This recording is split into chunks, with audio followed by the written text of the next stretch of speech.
Hello বন্ধুরা, সবাই কেমন আছেন? আশা করি সবাই খুব ভালো আছেন। আমিও খুব ভালো আছি।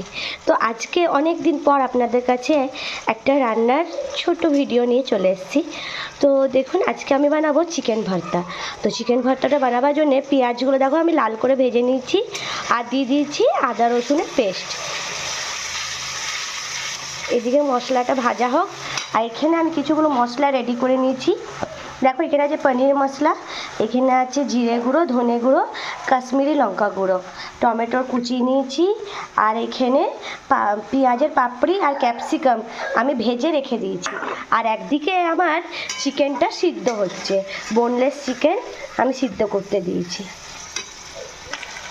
দেখো, টমেটো দিয়ে আমি বেশ কিছুক্ষণ মশলাটা কষিয়ে নিয়েছি।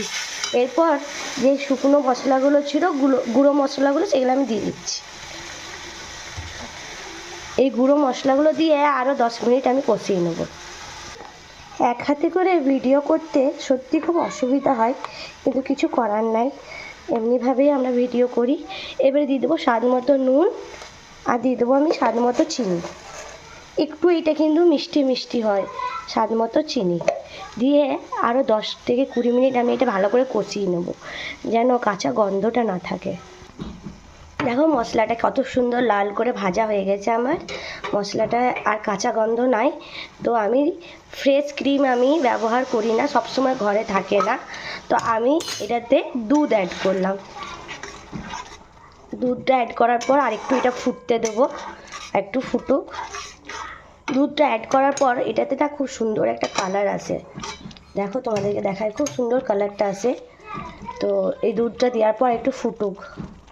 দেখো বন্ধুরা, দুধ দেওয়ার পর মশলাটার কি সুন্দর একটা কালার চলে এসছে। তো এখানে চিকেনটা আমি ভালো করে সিদ্ধ করে রেখে দিয়েছি, আর চিকেনটা একদম কিমার মতো হবে, যেহেতু এটা চিকেন ভর্তা হচ্ছে।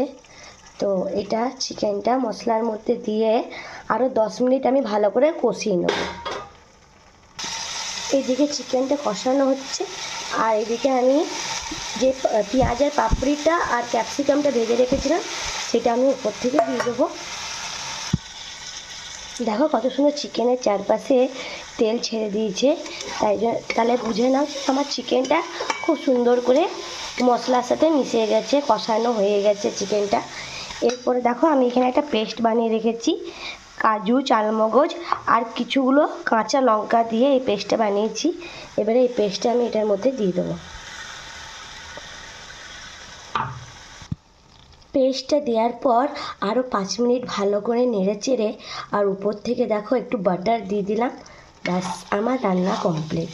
চিকেন ভর্তা আমার হয়ে গেছে।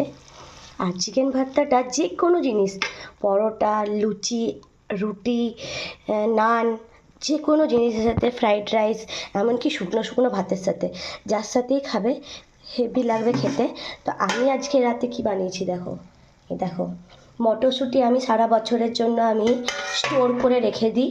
তো সেই মটরশুঁটি দিয়ে আমি ফ্রাইড রাইস বানিয়ে নিয়েছি, আর এই চিকেন ভর্তা আমার রাতের মেনু এটাই। তো টাটা বন্ধুরা।